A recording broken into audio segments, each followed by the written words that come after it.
Okay, so let's answer that. Let's talk about this because Blake Dunn is a guy that I want to kind of zero in a little bit more on. We've been talking about him all off season in that we don't really want to see him because if Blake Dunn is up, he needs to be playing every day or close to every day. He doesn't need to just be a once or twice a week type guy. With as much injuries as the Reds have had, if they get one more injury on the outfield, I'm okay bringing up Blake Dunn. And maybe that's at the end of April. Maybe that's the first week in May or something like that they're bringing up Blake Dunn.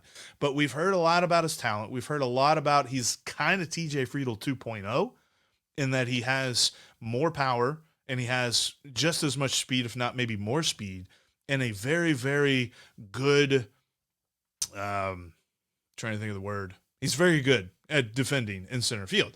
So I would like to see him at least a little bit in AAA before I get too excited about the idea of a call up.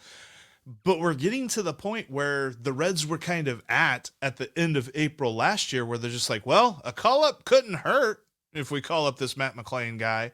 So maybe they look at that with Blake Dunn. And this is not a Jose Barrero situation, right? Blake Dunn's going to be 25 years old this season. Right. So he's age appropriate to get a look. In double A Chattanooga last year, Jeff, his line, 332, 433, 556. That was his line in double A last year. On the season, if you combine what he did up in Dayton with what he did down in Chattanooga on the year, 312, 425, 522. He hit 23 home runs, 79 RBIs combined between the two levels. He stole, you ready for this? He stole 54 bases between the two levels last year. Only got caught stealing 7 times. I'm kind of in at this point on giving him a look. I told you a couple days ago now, and I'm ready to kind of double down on it. Is it better to have Blake Dunn against left-handed pitchers trying to figure out the majors, or have Jake Fraley and Will Benson, who have not really shown us they can hit lefties consistently? Don't come at me with spring training numbers. They don't matter. They've really shown they don't have that ability versus like what TJ Friedl was able to do last year. Right. Is it better to run Dunn out there, or is it better to run Fraley and Benson out there? I think it's better to run Blake Dunn out there. He's not going to do worse. He might do the same. He might give you the same, but he's not going to do worse. And for me, that's fair. Why not give him a look the first couple months of the season? And maybe you have found a viable right-handed outfield option that sticks with the team all year. And if you haven't, well, then you tell him up front, we're bringing you up. We're shorthanded. We've got to do it. You want to keep this job? Go out there and keep this job. And then if he doesn't, you send him back to AAA and say, well, obviously you need a little bit more time. We think you have a bright future. Go to Louisville. We'll see you in a few. What's the harm? And I think too, like, okay, so compared to that, I think I agree with you. I think that I don't know that I'm very excited about that prospect, but I think it's probably 55-50, or no, whatever that is, 55-45, that Blake Dunn is a better option than trying to run out Benson and Fraley every day. But I also think, too, there's another side to this coin here, and that is the idea of going out and getting a proven guy, albeit it's probably going to be on waivers, which means he's proved it in the past, but he didn't prove it this spring training, and somebody saw fit to cut that guy. Or do you give Blake Dunn a shot?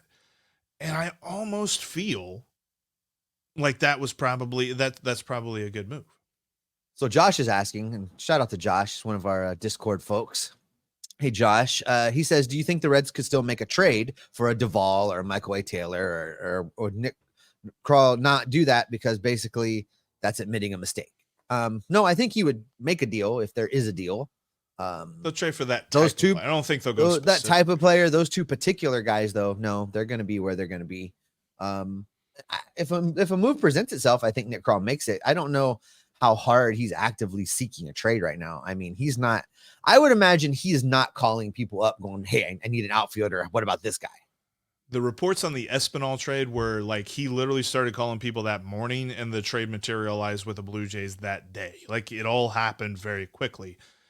So maybe he does something like that, but I definitely don't see him going for Michael A. Taylor with the Pirates. He's not going to make an in-division trade out of need on the bench, because then you're possibly giving up a prospect who could come back and hurt you. Darry Moretta for Kevin Newman. So I think he's not going to do that again. But I also don't necessarily believe that he's looking for that trade right now. I think that he is going to start the season with Stuart Fairchild, see how he does. Maybe he then pivots to Blake Dunn, and then if Blake Dunn doesn't work out, then I think he makes a trade. I think he believes he has a couple of different options here before he needs to go make a trade for an outfielder. I still find it strange that they didn't sign anybody this offseason, but it's just telling me that they believe their options in-house right now are better than the options they could go get elsewhere. And so until they are proven wrong in that assumption, that's how they're going to operate. Will checks in, says he just listened to an interview with Tommy Thrall and that Tommy's even more optimistic than us about this situation. Tommy works for the team, guys. I don't know that a week before opening day, Tommy's going to say all is lost. And we don't think all is lost. Tommy's definitely not going to say all is lost. Listen, Tommy's one of the guys, one of the few in the broadcasting crew that we haven't spent a ton of time talking to.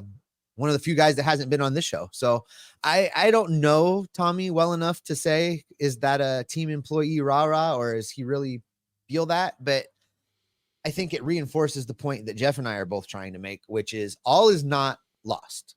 There are still plenty of reasons to be excited.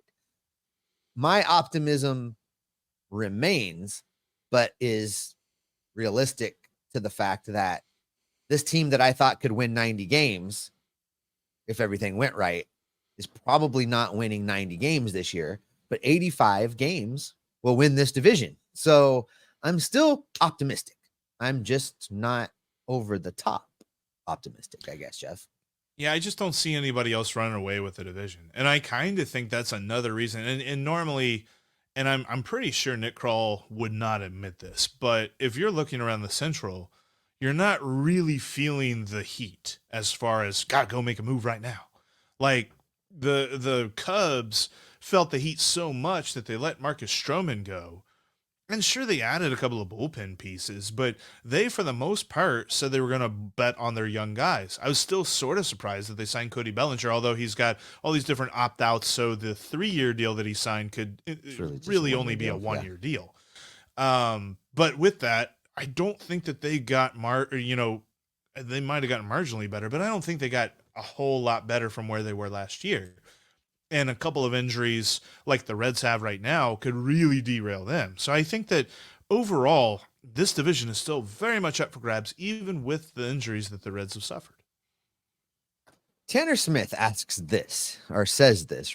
He says, you cannot convince me that Mike Ford makes this team and Joey Votto shouldn't have. This is an interesting argument, Jeff, because the narrative was there's not going to be a place for him to play. There's not going to be at-bats for him. He doesn't fit. And I think that was kind of all true at the time. Things have changed. Joey Votto is willing to take a assignment to Buffalo right now to stay in baseball. Maybe this goes on the list of moves the Reds made too prematurely. I don't know. I don't know. Could. I don't know. I don't know what the negotiating. What was the negotiating table like? Because, I mean, it did get to the point where he accepts a minor league deal with the Blue Jays, but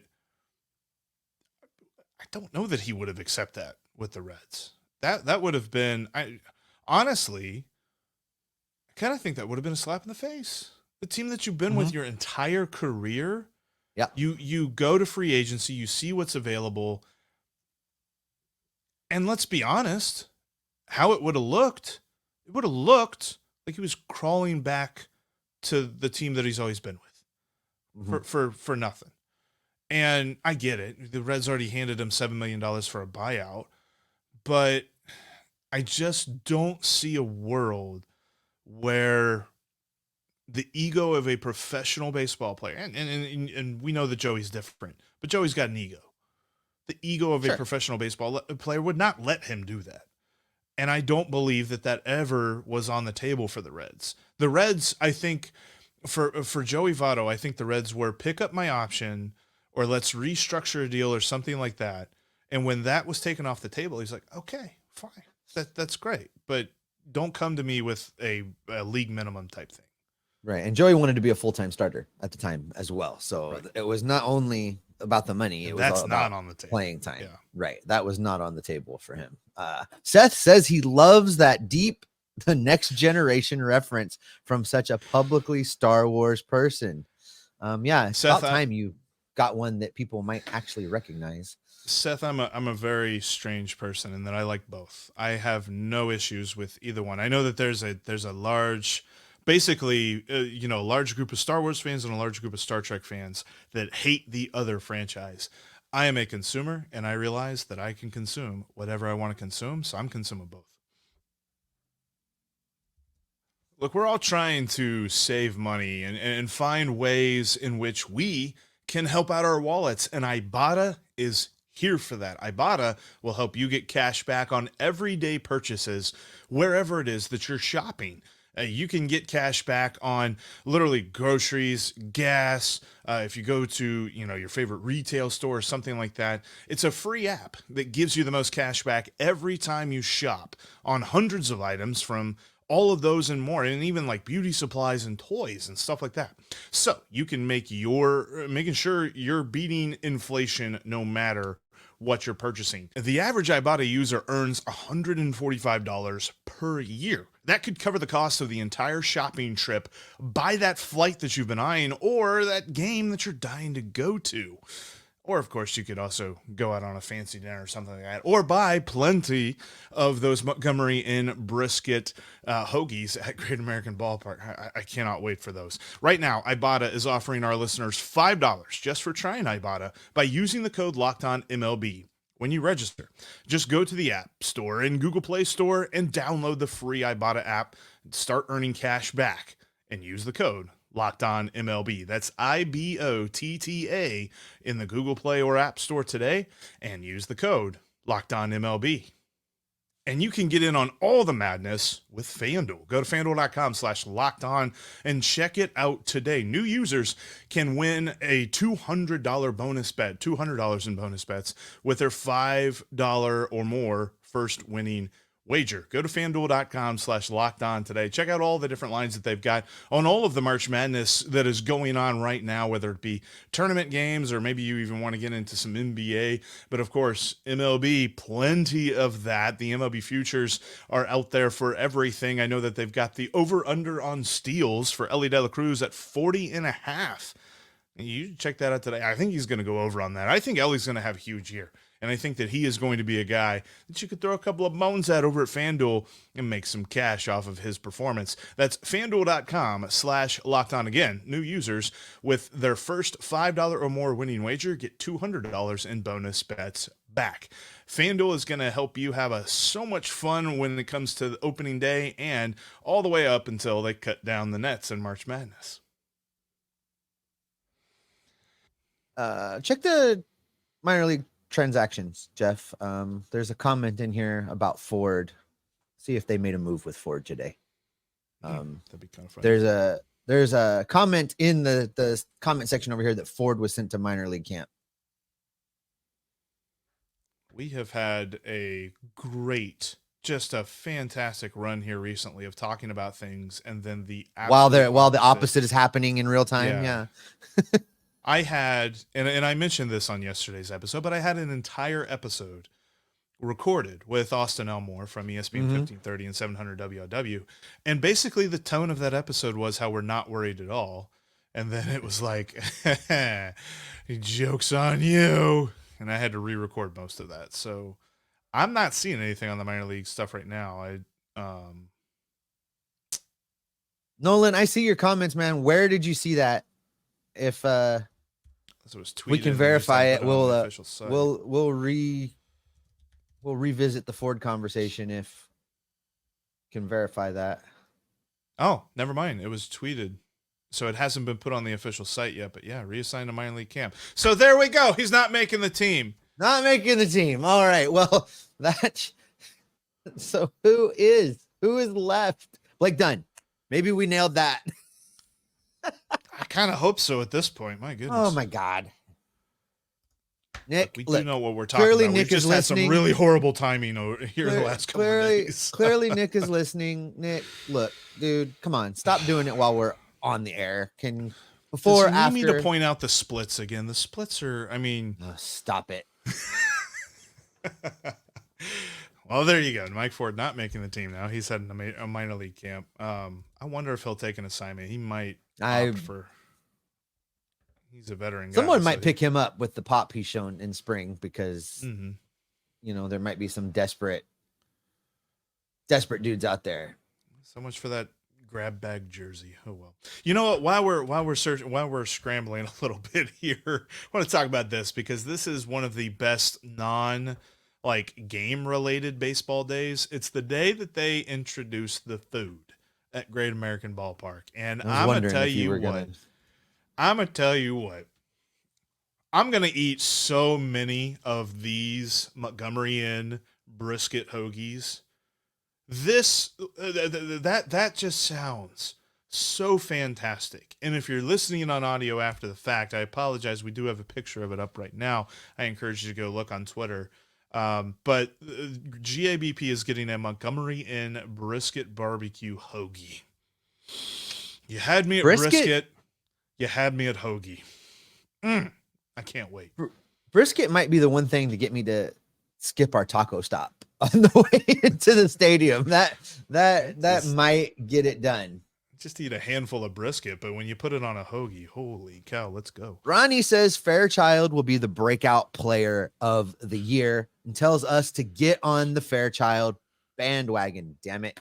Can't do it.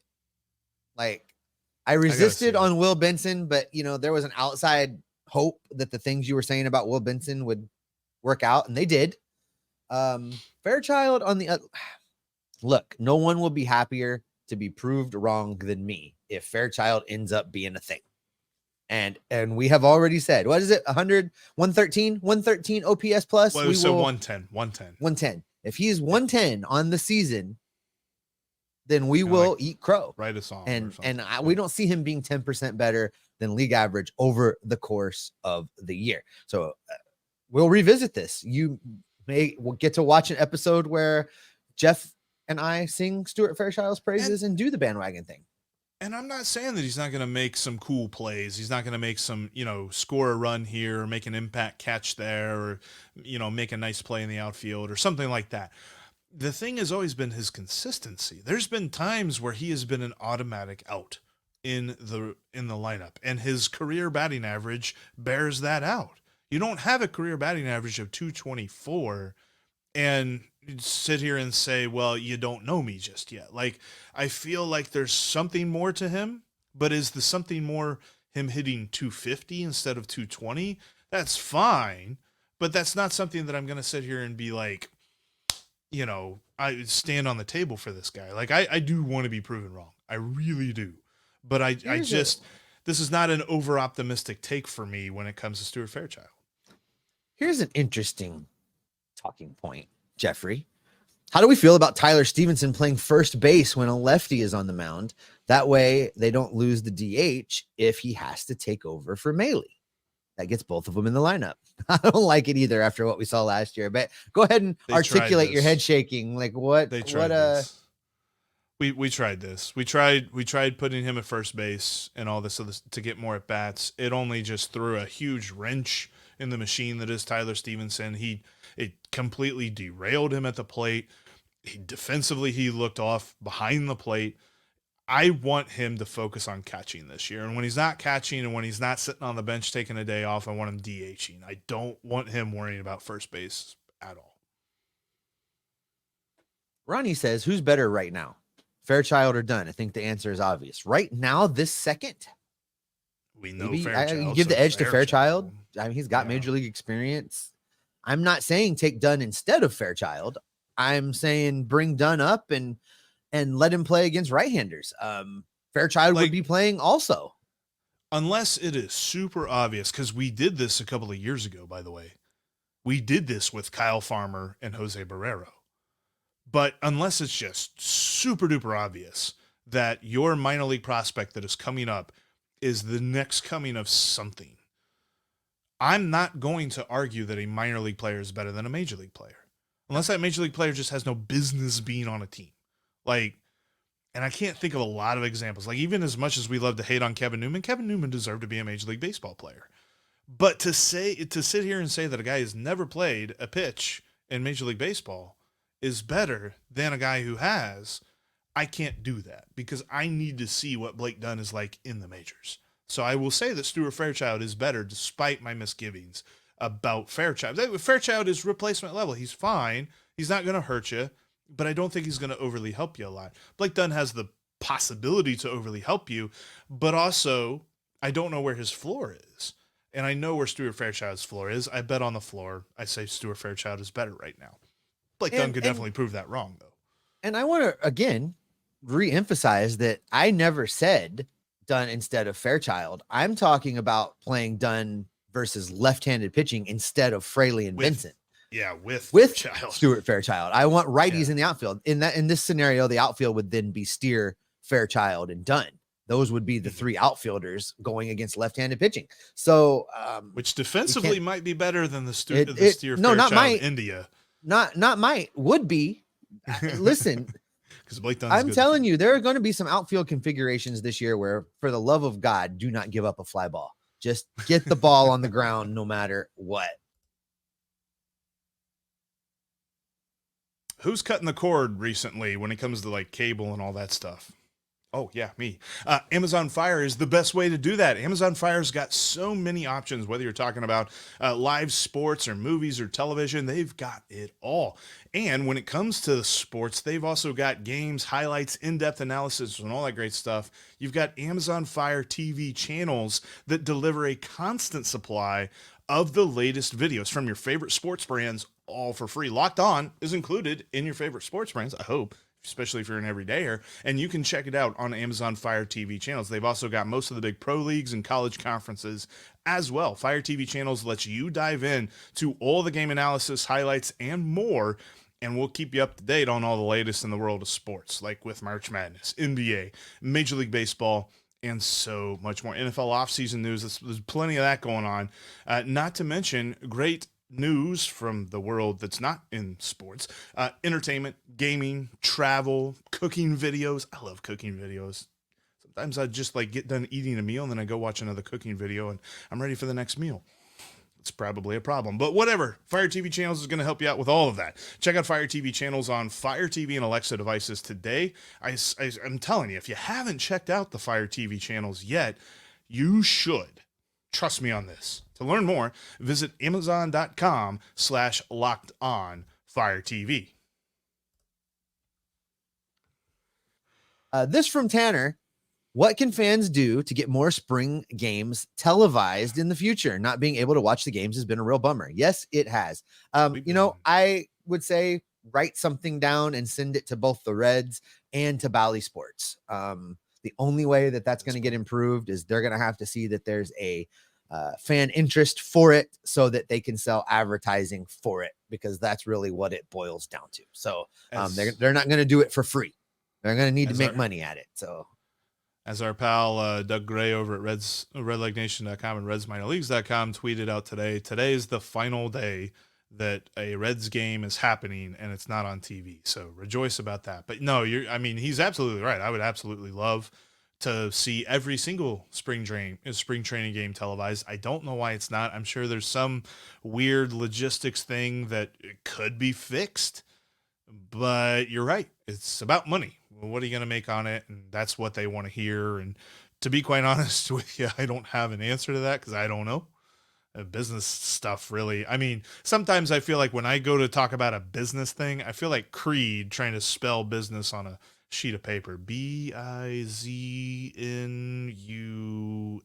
Yeah, I think that's what it is. So I don't know about that, but my whole thing is I want to see more games on TV. So I'm with you. I'd love to see that happen. I'm giving a little more credence than I normally do to people being off topic because it's the last Aloha Live of the off season. So Will says, at least you're not a Lost in Space TV show fan. Can't say I ever really caught on with that one. A classic sci-fi for you, Jeff. I watched it a little bit. Never really stuck. Love the new Dune movie. New Dune movie was just The new Dune movie was fantastic. really good. It was. Fantastic movie. Great sci-fi. I do. There's some times where I really want to sit down and watch a super obscure sci-fi movie, like Pandorum or Event Horizon, about the ship that went to hell. You know, things like that. It makes no sense whatsoever. Like, you watch the movie and you're like, what did I just watch? But I absolutely love that kind of stuff sometimes. All right, here's one. We haven't really talked about this, and let's, because the Dodgers have pissed me off time and time and time again this offseason. Seth says non-Reds related, but possibly Reds related. Yeah, possibly. What do you guys think about the Ohtani scandal? Jeff, do you want to go Doesn't add first? up. It does not. There's add a up. whole lot that doesn't add up. Like, the fact that it's over 4.5 million, and I was watching, and I was trying to remember this guy's podcast, and I cannot remember to give him credence, but there was a baseball podcaster out there who was breaking this down, and he's like, I'm not even going to give you opinion, I'm just going to give you facts. If you give someone $4.5 million, that person must pay taxes on it. So not only would you have to report it, but it would also have to be like, there would have to be like an official process to it. You can't just hand somebody $4.5 million. So whether it was stolen or not, there's a lot of questions around this. And it sucks that it's coming out around opening day and about the most popular player in the league. But there's definitely a direction that this goes down a road that nobody, even if you are the most detractor when it comes to Shohei Ohtani, I don't even think you want to see go down this road, because this will bring up questions all over the place around the Angels, about the Dodgers, about the sport. Like, it's not going to be good for baseball, whatever comes of this. No, and we all know what I think about this commissioner. And I think that Rob Manfred actually hates the game of baseball. But even Rob Manfred right now does not want a piece of this. I imagine it being like, that's why they've said Ron nothing. Swanson. I imagine it being like Ron Swanson when he was sitting in the circular desk in the spinny chair, right? And, you know, they're coming to him right now. Yes, just spinning around. They're trying to talk to him about this, and he's just turning the chair, and they're, sir, turn the chair. Turn the chair. It's not going to be a thing. Look, Ohtani initially said that he loaned this guy the money. He said so. And then some lawyer got in his ear and was like, shut your mouth. Mm-hmm. And then he didn't know. He didn't know. Something's going to come of this. I hope it's not the worst case scenario, but something's probably going to come of this. And that's not good for baseball. It's really bad for the Dodgers, which is good for me. But that's not going to be a thing that I really want to see. I really don't want to see it go down that road because it's bad. Very bad for baseball. And the thing about it is, it's only just beginning. Like, the reports that have come out, this is not the end of the road with this story. It is definitely the very beginning, because, as you know, like, now there's people that, you know, they kind of microanalyze what the camera is showing in the dugout and stuff like that. And there's been plenty of shots of Shohei and Ippei Mitsuhara, the translator guy that supposedly, quote unquote, stole this money, like, just palling it up. And it's like, dude, somebody stole $4.5 million from you. Would you be palling it up the way that Shohei Ohtani is palling it up with this dude in the dugout right now? And I think that's more than anything. That's why the Dodgers fired this guy, because they're like, no, we got to get him away from Ohtani right now, because it's very clear that these guys are very good friends and have been for a very long time. Mm-hmm. And it's not just like, I don't think there's going to be like this scenario where, like, he is adversarial to him, because Shohei Ohtani seems like one of the nicest dudes in the world too. So that's the other part of this. Like, I don't think he will know how to act with all of this, all the details that come out about this. But make no mistake about it, there's still far more to be had, because every update that I see on ESPN.com or whatever, or MLB.com, when I read about it, I have more questions than answers. That's for sure. For sure. Brian checks in and says that I killed it. Yes, I did. On the Locked On season preview with the other guys from the Locked On network. This is a gathering of all of the Locked On hosts channel wide got together and did these previews. And there's a 5-part series, 5 different questions. The first one ran in your feeds, in your podcasting feeds, and here on the YouTube feed. Jeff, how can they watch the other 4 parts? So everything else is on the Locked On MLB feed. They are playing from time to time on the Locked On Sports Today 24/7 fast channel on YouTube, but also you can find each video episode on the Locked On MLB page, and the audio episode as well as Locked On MLB feed. All right, let's take one more. We've crossed the hour mark. We'll do one more thing here, and then we'll get out of here. And it's actually not in the comments, but I want to talk about it. So here we go. Did you see the play yesterday with Lindor where they called obstruction at second base based on the new rules, these god-awful rules, and the runner was safe? Yeah. What was Lindor supposed to do there? If he moved so that he didn't cover any part of the base, the ball would have hit the runner in the head, because that's where you throw the baseball when you're trying to catch a runner that's stealing. I don't know how this is going to play out over the course of the year, but I know with certainty that it will screw the Reds often, because these rules always do. It will happen against the Cardinals. What was he supposed to do? I mean, what is he supposed to do? This is as bad as the hip drop tackle rules that the NFL is trying to rule out right now. Get me started about that. Yeah. What's he supposed to do? I've watched this replay a dozen times to try to figure it out. Like, the only thing I can think of is the umpire thought he should have been further in front of second base and caught the ball in front of second base and then reached back and tag him, or he's behind second base, catches it, and then reaches down front. Lindor was not blocking the plate. He was not blocking second base. And yet he gets called for obstruction with this. The biggest issue with this is going to be is that guys have been taught their entire lives how to field a caught stealing attempt at second base. Mm-hmm. Now you're telling them that there's a certain nuance that you must change, and you must position yourself differently and think this is going to cost probably a couple of teams games, and then there's going to be this big scandal, and they're going to be like, oh, okay, well, maybe we'll walk that back or something like that, because it feels like we are headed for a very strange thing with this. I don't know what it's saving. Stealing a base has always been a little bit precarious if you're talking about whether your ankle or your wrist as you're sliding head first, or if you are the guy who is trying to tag out the runner, maybe they slide weirdly into your plant leg and things like that. Like, they're playing a game here, right? Like, when you play a game, there's a risk that you're going to get hurt in some way. And to say that this is something that you're doing to help out, protecting your players and stuff like that, this is far more confusing than it is helpful in any physical way. Well, it gives an advantage to a runner because the catcher is going to have to throw the ball differently. The perfect throw to get a guy at second base. And they made the bases bigger. The over. Yeah, they've made the bases bigger to create more steals, to make it harder for the catchers, and now they're going to make it even harder. Like, if you just don't want guys to be able to get thrown out, just say that, you cowards, because this is what you're setting up. Ellie's going to get like 140 steals. I foresee a lot of guys getting plunked with the ball from the catcher. Just put it right in their rib cage as they're sliding into second base. And a couple fractured ribs for guys that are making $50 million a year, they'll change this rule. And that's what's going to have to happen. The moment that Acuna gets plunked with a throw from the catcher, Manfred's going to be like, oh, what have we done? We got to fix this. It's like, yeah, you broke something that wasn't fixed. And now you got to fix the thing that you broke that wasn't broke. Like, I don't get like the rule change stuff, and I don't want to go into the NFL ones. The NFL ones are crazy.